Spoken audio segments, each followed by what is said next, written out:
بہت عرصہ پہلے ہم جب جرمنی گئے تو پتہ چلا کہ بہت بڑی تعداد میں شامی مسلمان جرمنی مائیگریٹ ہوئے نا. تو انہوں نے بتایا کہ ہمارے یہاں طلاق کا ریشیو بہت بڑھ گیا. ہم نے کہا ابھی تو آپ مائیگریٹ کر کے آئے اور یہاں طلاقیں کیوں ہو رہی ہیں بھائی، آپ کو تو سکون سے رہنا چاہیے.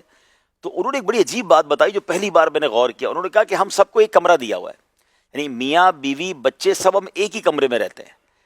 ہمارے اپنے وطن میں دو تین کمرے تھے، بیوی اپنے کچن میں مصروف رہتی تھی تو بچے اپنے کمرے میں تھے، ہم مرد اپنے کمرے میں، باہر بھی جاتا تھا کام کرنے کے لیے. ہمارے پاس کوئی کام نہیں ہے، ہم سارا دن ایک کمرے میں بیٹھے ہیں. تو جب ایک ہی کمرے میں سارے لوگ بیٹھے تو سب ایک دوسرے کی عیب دیکھ رہے ہیں، کوئی نہ کوئی مسٹیک پکڑ رہا ہے اور جھگڑے شروع ہو گئے.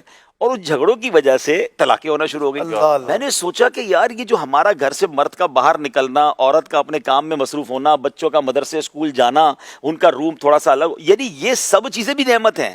یہ ایک ہی کمرے میں برتن رکھ دیے جائیں تو یہ ٹکراتے ہی رہیں گے. تو اگر رمضان میں آپ کو کسی وجہ سے گھر میں زیادہ وقت گزارنے کا موقع مل رہا ہے تو بیزی رہیے اور اپنے کام سے کام رکھیے جناب. سر پہ مت کھڑے رہیے. ہاں، آپ کا کام کچن نہیں ہے. اگر وہ کام کر رہی ہیں تو وہ روز کرتی تھی، آج آپ کو نظر آ رہا ہے کیا کر رہی ہیں، تو ان کو اپنا کام کرنے دے، ان کو آتا ہے اپنا کام کرنا. تو آپ یہ کووڈ میں بڑا مسئلہ ہوا تھا. کووڈ میں باپ رے باپ، گھر میں ہم نے ہم جب پروگرام کرتے تھے بار بار سمجھاتے تھے بھائی گھر میں ہو لیکن گھر والوں کو اپنا اسپیس ضرور دیجیے. تو بہرحال وہ نہیں، ہم نے کہا تھا کہ اپنے روم میں تخلیہ کر لیں. ہم نے کووڈ میں سمجھایا تھا کہ اپنے روم میں ہی کوئی تخلیہ کرے تو سمجھ لیں آپ آفس چلے گئے اور وہاں جا کے مطالعہ کرے. تو یہاں اب بھی اگر کچھ لوگ رمضان میں وقت زیادہ گزار رہے گھر میں تو وہی والی بات ہے کہ عبادت میں گزارے، مطالعے میں گزارے، تلاوت میں گزارے، اور سب لوگ اپنے کام میں، اچھے کام میں بزی رہیں، ایک دوسرے کو روکتے ٹوکتے نہ رہیں، ایک دوسرے کو نہ دیکھتے رہیں. ہاں، ایک دوسرے کو ترغیب دلاتے رہیں. چلے مل کے قرآن پڑھیں. ترغیب بھی ایک لمیٹڈ ہو کہ وہ ہر وقت ترغیب ہی دے رہے ہیں. وہ پچھلی بار جو نا ایک بڑی خوبصورت بات حدیث پاک میں پڑھی، ہم نے امیر علیہ سنت نے بھی غالباً ذکر کیا تھا اس کا، کہ پیارے آقا علیہ الصلوۃ والسلام کے رمضان کے معمولات میں سے ایک معمول تھا قرآن کا دور کرنا.